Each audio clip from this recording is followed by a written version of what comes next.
अस्सलाम वालेकुम। Diabetes by heart के प्लेटफॉर्म से मैं हूं हमाला खान और आज हम डॉक्टर मुर्तज़ा शफकत के साथ मौजूद हैं जो कि एक कंसल्टेंट एंडोक्राइनोलॉजिस्ट और डायबिटोलॉजिस्ट हैं। इसी के साथ साथ आप एसोसिएट प्रोफेसर हैं राशिद लतीफ़ खान यूनिवर्सिटी में। आपने अपनी एंडोक्राइनोलॉजी की ट्रेनिंग यूके से हासिल की है और इसी के साथ साथ आप हमीद लतीफ़ हॉस्पिटल में भी अपनी services as a consultant endocrinologist and diabetologist sir अंजाम दे रहे हैं। अस्सलाम वालेकुम सर। जी वालेकुम सलाम। क्या हाल है आपके? ठीक है अल्हम्दुलिल्लाह सर। सर आज हम जिस टॉपिक पे बात करेंगे वो बेसिकली डायबिटीज़ की कॉम्प्लिकेशंस, क्योंकि बहुत सारे ज़ियाबतीज़ के मरीज़ देखा जाए तो आजकल डायबिटीज़ नंबर 1 पर जा चुका है और डायबिटीज़ की कॉम्प्लिकेशंस उसके साथ साथ बढ़ती जा रही हैं। तो सर बेसिकली हम बात करना चाहेंगे कि लॉन्ग टर्म कॉम्प्लिकेशंस हो जाती हैं, मरीज़ समटाइम्स चेकअप नहीं करवा रहे होते, स्क्रीनिंग्स नहीं करवा रहे होते, जिसकी वजह से ज़ियाबतीज़ जो होती है वो आहिस्ता आहिस्ता उनकी पूरी बॉडी पर भी असरात छोड़ रही होती है। तो हम जानना चाहते हैं कि डायबिटीज़ की आखिरकार पेचीदगियां होती क्या हैं और स्पेसिफिकली वो किन किन अज़ा को मुतासिर कर रही होती हैं। जी अस्सलाम वालेकुम। सबसे पहले तो थैंक यू वेरी मच आपका कि आपकी वसासत से और इस प्लेटफॉर्म से हम नाजरीन को आगाही दे सकें। शुगर के बारे में हम काफ़ी बात करते हैं और अलार्मिंग जो है बात वो ये है कि पाकिस्तान इस वक्त दुनिया में नंबर 1 में है। 30% लोग जो है आपके जो अडल्ट पॉपुलेशन है जो कि 20 से 80 साल के दरमियान है उनको डायबिटीज़ है या वो किसी न किसी सूरत में डायबिटीज़ से मुतासिर हैं। इसी तरह 1.5 करोड़ के करीब लोग वो हैं जो कि इम्पेयर्ड फास्टिंग है, जो कि शुगर के होने के बिल्कुल वर्ज पर है। तो ये एक डिलेमा है हमारी सोसाइटी का और ये चीज़ अहम है कि शुगर को एक ज़माने में आपको पता है कि बीमारियों की माँ कहा जाता था। तो उसकी वजह यही है कि शुगर जो है आपके जिस्म के हर अज़ा पे जो है वो असर करती है। मसलन आपके दिल पे असर करती है, आपके गुर्दों पे असर करती है, आंखों पे असर करती है, आपकी रगों पे जो कि दिमाग को जा रही हैं, दिल को जा रही हैं या पैरों पे जा रही हैं उन पे असर करती है। इसके अलावा बहुत सारी जो जिल्द की बीमारियां हैं उनका ताल्लुक जो है आपकी शुगर की वजह से, आपके बालों का जो टेक्सचर है उसका ताल्लुक आपकी शुगर से है और शुगर के साथ बाकी बीमारियां भी मुंसलिक हैं, जिस तरह कोलेस्ट्रॉल की है, यूरिक एसिड की है, जिगर पे चर्बी आना है। ये सारी जो है ये एक मंबा है पूरा बीमारियों का, जिसे हम मेटाबॉलिक सिंड्रोम कहते हैं।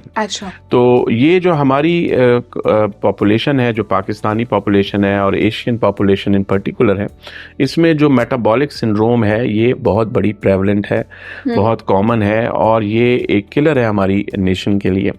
तो इसलिए शुगर की पेचीदगियों के बारे में भी जानना ज़रूरी है कि आखिर क्या वजह है कि हम शुगर को कंट्रोल में रखें, क्यों रखें। उसके लिए इसलिए रखें कि ये जिस्म के हर हिस्से पे असर करती है और ये दिल फेल होने और जिस तरह मैंने अर्ज किया बाकी सारी चीज़ों के फेल होने का बाइस बन सकती है। ओके क्योंकि ऑब्वियसली जब एक इंसान अनडायग्नोज रहता है तो फिर उसकी कॉम्प्लिकेशंस जो हैं वो वक्त के साथ साथ बढ़ती जाती हैं। सर इसको अगर देखा जाए तो हम साथ साथ क्योंकि ऑब्वियसली जब एक मरीज़ इन तमाम कॉम्प्लिकेशंस की तरफ सोचता है तो वो इसका बेहतर इलाज और बेहतर तरीक़ेकार भी आपसे जानना चाह रहा होता है। सो लेटेस्ट रिसर्चेज, लेटेस्ट एडवांसमेंट, क्योंकि इतना डिजिटल दौर है और दुनिया जो है वो बहुत तेज़ी से इसकी तरफ जा रही है, रिसर्च की तरफ। सर आपके मुताबिक लेटेस्ट रिसर्च ने इन कॉम्प्लिकेशंस को किस तरह से एड्रेस किया है और वो इसका क्या ट्रीटमेंट बताते हैं? अच्छा, ये बहुत अच्छा सवाल किया आपने। एक तो बात याद रखें कि अगर आपको शुगर है और आप एंडोक्राइनोलॉजिस्ट को दिखा रहे हैं तो बराए मेहरबानी उनको रेगुलर विजिट रखें। डायबिटीज़ एक प्रोग्रेसिव डिजीज़ है, इसका इलाज सारी उम्र एक नहीं रहता। ये नहीं है कि एक ही नुस्खा रहना है वो सारी उम्र रहना है। अब हम सिर्फ ये नहीं देखते कि शुगर का लेवल कितना है, अब इसमें बहुत रिसर्च आ गई है। एक कुछ सिंपल टेस्ट हैं जो आप करा सकते हैं, जिनके कराने से आपको पता चल सकता है कि आप इस पेचीदगियों का शिकार हैं या नहीं है। मिसाल के तौर पे पेशाब का एक यूरिन कंप्लीट और एक urine ACR albumin creatinine ratio एक टेस्ट है। एक सिंपल सा आप जाते हैं लेबोरेटरी में, आप ये टेस्ट देते हैं, यूरिन ACR उसका नाम है और यूरिन कंप्लीट। इससे पता चल जाता है कि शुगर की वजह से पेशाब में कितनी प्रोटीन आ रही है और अगर वो एक प्रोटीन खास हद से ज़्यादा हो रही हो तो उसको आप जाहिर है फिर फर्दर टेस्ट करते हैं। इसी तरह आंखों का एक टेस्ट है जिसे रेटिनल स्क्रीनिंग कहते हैं, जो कि हर शुगर की मरीज की साल में एक दफ़ा होनी चाहिए। लोग यहाँ आंखों का रेटिनल स्क्रीनिंग, मैं आंखों के चेकअप की बात नहीं कर रहा कि जी मेरी नज़र कमज़ोर है, मैं जो पीछा पर्दा है उसकी बात कर रहा हूँ। उसके डिजिटल फोटोज़ होते हैं, उसमें वेसल्स होते हैं अगर शुगर कंट्रोल नहीं है और उसको हमने नहीं देखा, उसमें लीकेज हो जाती है और बाज़ औक़ात अंधे होने का भी उसमें खतरा होता है। तो एक सिंपल टेस्ट है रेटिनल स्क्रीनिंग, आप वो करा सकते हैं। इसी तरह जो आपकी जो नर्व्स हैं जो कि आपकी हार्ट की हैं या पाँव की हैं या दिमाग की हैं, उसके लिए भी सिंपल कुछ टेस्ट होते हैं जो कि आप इलेक्ट्रोड्स लगा के या कुछ और टेस्ट हैं वो करके जांच सकते हैं। अगर आपको, और ये बात याद रखें कि ज़ैबतीज़ के अमराज में बाज़ औक़ात दिल के जो अलामात हैं वो उस तरह सा ज़ाहिर नहीं होती। बहुत सारे लोगों को छाती में दर्द नहीं होता, लेकिन वो खुदा ना खास्ता यकदम उन्हें पता चलता है कि हार्ट अटैक हो गया, क्योंकि वो नर्व्स ऑटोनॉमिक न्यूरोपैथी की वजह से पेशेंट को फील ही नहीं होता कि मुझे इसको पेन है। तो आप अपना जो है ये हार्ट का चेकअप, जिसमें एक एकोकार्डियोग्राम शामिल है, एक ब्लड टेस्ट, ट्रोपोनिन है, ECG है, और अगर ज़रूरत पड़े तो उसमें एक्सरसाइज टॉलरेंस टेस्ट या एंजियोग्राम भी किया जा सकता है।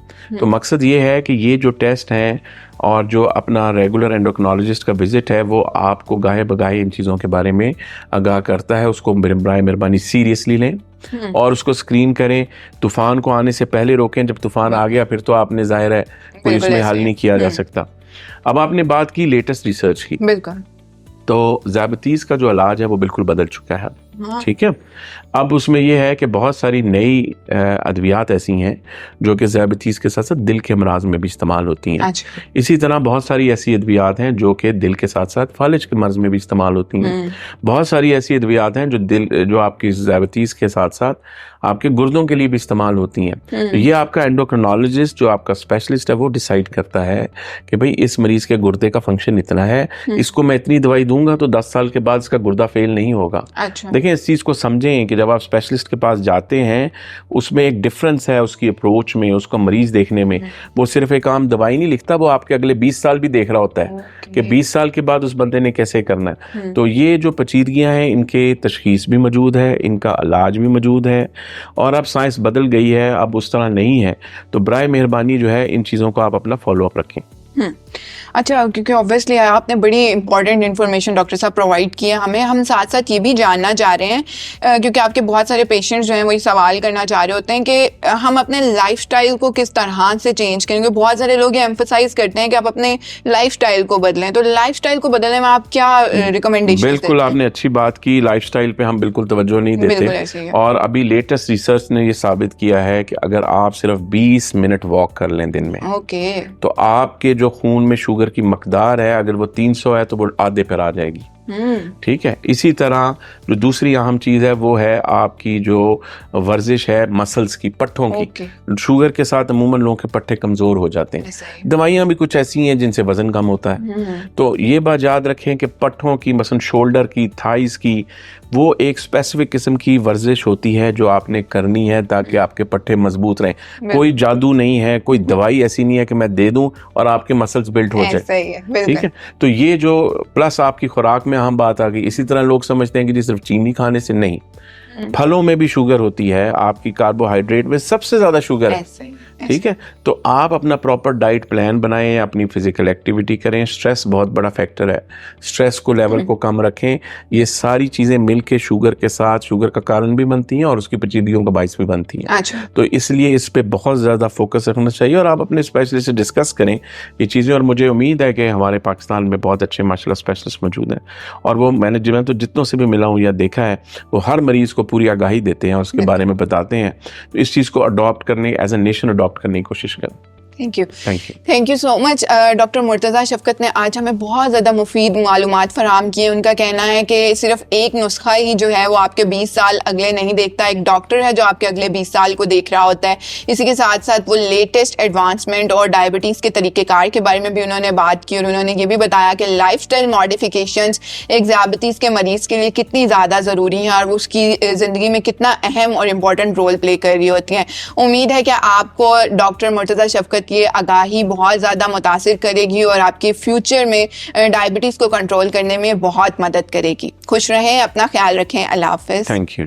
ये मैसेज मुफाद आमा के लिए CCL फार्मास्यूटिकल्स की जानिब से पेश किया गया है।